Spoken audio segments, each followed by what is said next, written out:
So may I now call upon Ms. Ashwini Asokan, co-founder, CEO of Max Street. Ladies and gentlemen, Ms. Ashwini Asokan. Thank you. Thank you for having me over. Like the introduction went, I run an artificial intelligence startup here in Chennai. How many of you know what artificial intelligence is? Machines that think, right? Teaching machines to think like humans, teaching machines to behave like humans, teaching machines to feel like humans, right? That's what we do at Math Street then. Let me tell you folks a little bit about myself, and then I'll go on to talk about some lessons in this journey as my co-founder and I built this startup. So Anand and I were husband and wife, for those of you that didn't know. We moved back from the US about 2.5 years ago. Anand is a neuroscientist and a neuromorphic engineer. I come from the exact opposite background. I come from a background of design, product development.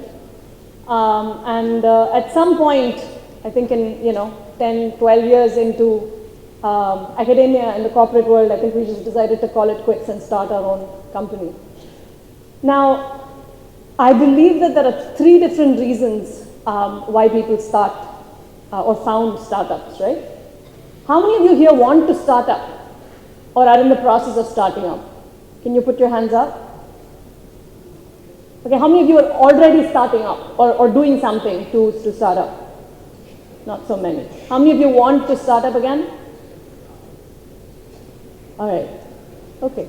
So I believe there are 3 different ways in which people can start up, right? The first one, you've had a passion all your life. You know exactly what you want to build. I come from a family of scientists, okay? So I knew my brother, who's also into gene therapy and gene editing, right? This is what he always wanted to do, right? And he now has a startup in a very similar space. I know of founders in Chennai and in Bangalore, in the Valley, who always wanted to build something in the food industry, and they've gone right behind it, right? I think if you know exactly what you want and what your passion is, then in some ways, you go to the school you want to go to, you go to the university you want to go to, it's all completely planned. I know a lot of people who have completely planned every single step of their life to pursue the one thing they've wanted, right? How many of you here that want to start up fall in that category? A passion that all of you are pursuing, that one thing you want to do.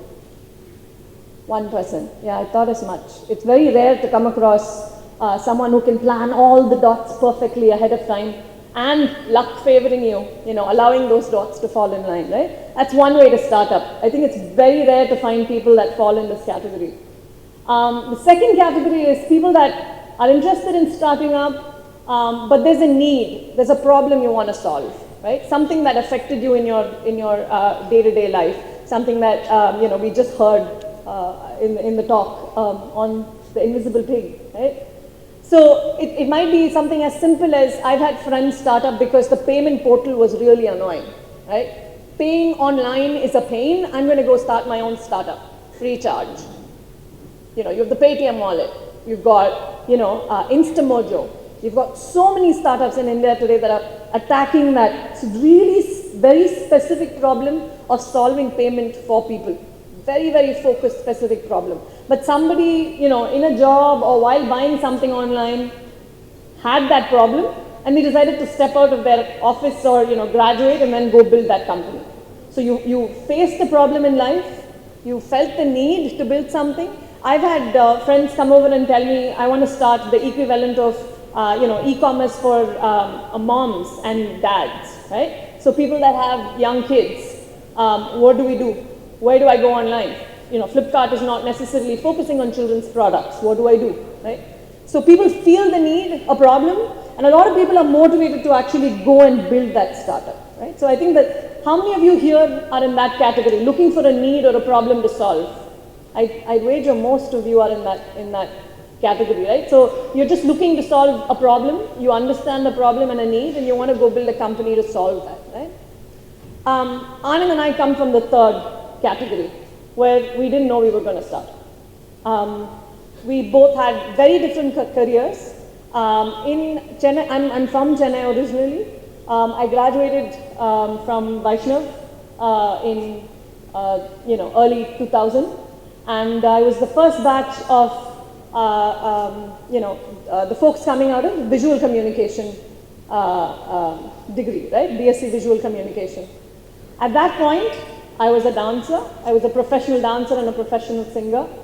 I'd come out of DAV, Gopalpuram, and I decided not to take science, even though, everybody wanted me to be a scientist. I'm from a family of scientists, by the way. My brother is a gene therapy scientist. He's a professor in the US. My sister-in-law is a physicist.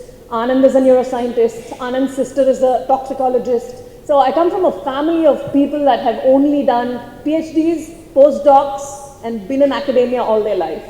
And here is a girl that refused to study science. Like nobody knew what to do with me in the family, right? And I wanted to design, I wanted to dance. I said, I'm going to be a dancer, I'm going to be a musician. And so I joined and I did my visual communication, which was very conducive. I didn't attend college at all because I was dancing for the most part. That's all I did. And then I met Anand, and he was in IIT Madras doing his electrical engineering there, and he absolutely hated it. He hated his life at IIT, right? Just randomly, he came across a workshop on neuroscience in Bangalore, again in like 99, right? And he said, okay, let me just go attend it. And he attended that workshop in Bangalore at ISC, and he loved it. He fell in love with the subject. He came back to IIT, he asked one of his professors, if he could continue to pursue that as part of his undergrad degree, right? And he found a way to start reading up on neuroscience. Now, when all his counterparts were going to the US to do a master's in computer science, or for the most part, computer science, right? He decided he wanted to go study neuroscience. So he said he applied and he went and did his PhD in neuroscience. Meanwhile, I graduated from here. I was a gold medalist at the Madras University, and I decided I didn't want to do this anymore. I decided I didn't want to dance anymore. I was also going to go to the US. By the time we were engaged and we went, and I went to Carnegie Mellon School of Design. I never thought I was going to quit my career in dance and music, but I decided to go and pursue design at Carnegie Mellon, right? Where it was all about product design. I would swear, I remember swearing that I never want to have anything to do with technology or science because everybody in my family was doing it. So I did not want to do it, right? But somehow I was willing to take up any new thing that was thrown at me at that point. So I ended up doing my master's at CMU. And when all of my colleagues or peers at CMU went to Google and Facebook, this was 2003, 2004, Google and Facebook and Twitter were the places to be if you came out of CMU's design school. And everybody went there, right? I was not interested in UI design. I thought that just design alone, like how long am I going to be in a company designing an app? Or how long am I going to be, a UI designer? I wanted to go join a place which allowed me to learn completely about a business, about the technology business. And Intel gave me that opportunity. I joined Intel when Intel was just becoming a platform company. And so they were putting together very similar innovation teams at that point in 2005. I think 2000 to 2010, everybody is figuring out what innovation is, right? Everywhere in the world. And it was a great opportunity because they wanted designers to help them think. So design, I think again, the topic of design thinking was also very briefly touched upon. How do you use design to understand what people want to do with technology? What do people want to do with technology? Why are we building technology and then thrusting it on people? This is the same time that, Apple was changing everything and Google was changing everything, like, previously pointed out in multiple presentations. So there's this constant question, why are we making technology and then throwing it on people? Why don't we understand what people want to do with technology and then go build the technology, right? So I was hired into the digital home group, which made smart TVs at Intel. The first internet TV actually came out of Intel. In collaboration with Yahoo. Yahoo's widget TVs were all the, the craze at that point in 2005. And it was a great opportunity. It was like working in a startup because a handful of people building smart TVs and building the silicon SoCs as well as the software for smart TVs in 2005. And I thought it was a fantastic opportunity. And I picked that. There are days that I cry that I don't own large homes in Woodside in Southern California and Northern California, because everybody that joined Google joined when the stock was at 90, and all of you know what the price is today. So I won't go there, but it was a great opportunity. 2 years down, I moved into the mobile team. 2 years down, I got to work in wearables. So it felt like I was working in a series of small startups inside Intel, and understanding what it meant to do product development, what it meant to build hardware, build software, build the entire experience, how to run this business, right? The ecosystem, who are the people that matter outside of Intel in terms of buildings. It was a fabulous opportunity. And I think it was the same thing for Anand. He finished his PhD in neuroscience. He went on to Stanford to do what's called neuromorphic engineering. So instead of just studying the brain, he was building silicon chips that emulate the brain. So silicon chips that are wired like our brains, right? So they're called neuromorphic chips. There came a point sometime in 2011, 2012, the two of us would talk about the future of technology and AI and computer vision, and I spent a lot of time in Intel labs, driving what does one do with AI, right? It's awesome. We've got sensors, we've got machine learning, we've got deep learning, we've got big data, we've got all of that, but what do you do with it? Right? And that was my job at Intel towards the end of my career there. And Anand was very frustrated that the science world was, there was these small science labs with people working on science projects, really. None of it saw light of day, right? Because they were pushing on science, but it was completely away from the real world, away from the market, right? And both of us said, okay, why not get together? You go build the core tech, you go build AI based on how the brain works, and I will be responsible for what do you do with this? How will you put it in the real world? And Math Street Den was born. Math Street Den's motto is to bring AI into everyday life. So this third, how does one start up? This third model is, I think, one based on experience. Had I not had this life at Intel, had I not graduated and gone and worked in different kinds of corporate settings, I don't think the startup would have ever happened. And I think I could say the same thing for Anand. Had he not gone through his academic life, no matter how long it was, I don't think he'd have been in a place where he could have seen what to do with those skills, right? So today's topic, I think they asked me to speak about the kind of skills that one needs. This is probably, all of you are probably at a time when you're building skills. Ideas are great. You can try to change the world. You can try to solve poverty, right? But all that comes much later. Right now, it's about skills, right? What kind of skills do you need to pick up along the way if you ever want to start up, if you ever want to be an entrepreneur of any kind? What are the kinds of skills that you need, right? And irrespective of which of the three ways you start up, you have a passion, you want to go and start up a company, or you see a need, or you just want to go get experience in the world before starting up. No matter which one of these three paths you take, the skills you need are the same at the end of the day, right? First thing is to build. Every day I have people calling me and asking me, I have an idea. I heard that, we've been reading up about Math Street Den, I'd love to come and chat with you, right? And they come and say, I have an idea. Where can I find funding? So the jump from entrepreneurship seems to be from I have an idea to I want money, right? Where the jump should be I have an idea and I'm going to build it. How many of you here can code? This is a science attack. Yeah, it is. How many of you here can code? What about the girls? Yeah. Seriously, how many girls can code? Wow. I was pretty pissed off this morning when I saw like an entire panel of men at the inaugural. I was, but wow. We should learn to code. We should learn to, that is the first thing I think you can't start up a company if you don't know how to build. You have to build. You can't say, I have an idea, I'm going to grow a team. Nobody will come and join your startup just because you have an idea. Everybody has ideas. My 5-year-old has ideas. My 5-year-old has ideas about the kind of AI that Anand and I should be building. So very strong ideas, right? So everybody has ideas. Ideas mean nothing today. We're more than 1 billion people in India. I'm sure everybody has like multiple ideas, right? If you just listen to me, the person that has the best idea, this country will become better. Like everybody has ideas. Question is, what do you do with that? You got to build something.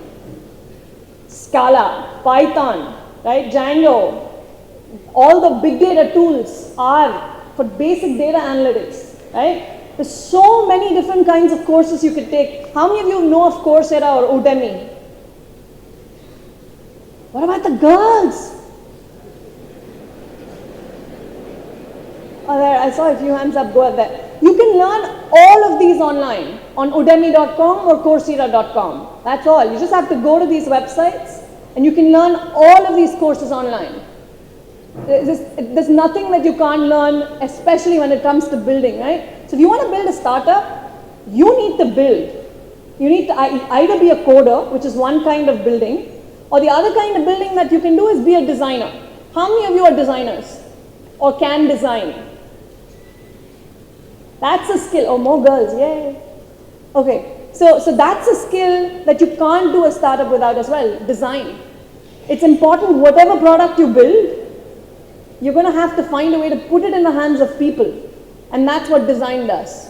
It helps you identify the right kind of interface. What should I put in this product, right? When we first started this AI startup, when we came back 2.5 years ago, people were like, oh my God, like, you know, you guys are doing AI, like seriously far away stuff and super future stuff. And I would go, no, I think it's my job to make AI reachable to everybody. So how many of you shop online? E-commerce, Snapdeal, Flipkart, probably a lot of you, right?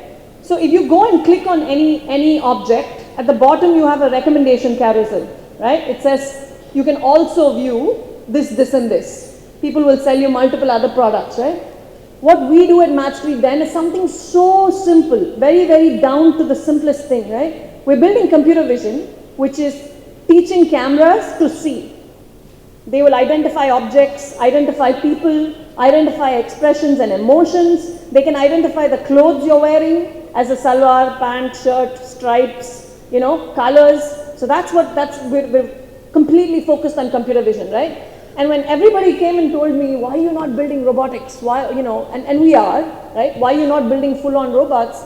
My answer was always, why don't we start with the smallest thing that we can do, right? So today, if you go to Vunic.com or Craftsvilla.com or any of these sites, we power the recommendation carousels for all of them. Very simple use case. If you're looking at a blue checked shirt, you will get more similar blue checked shirts because our algorithms can detect color, pattern, category. Very, very simple use case. But it's throwing out, it's disrupting collaborative filtering engines and other kinds of AI engines that have been in the market for 20 plus years now.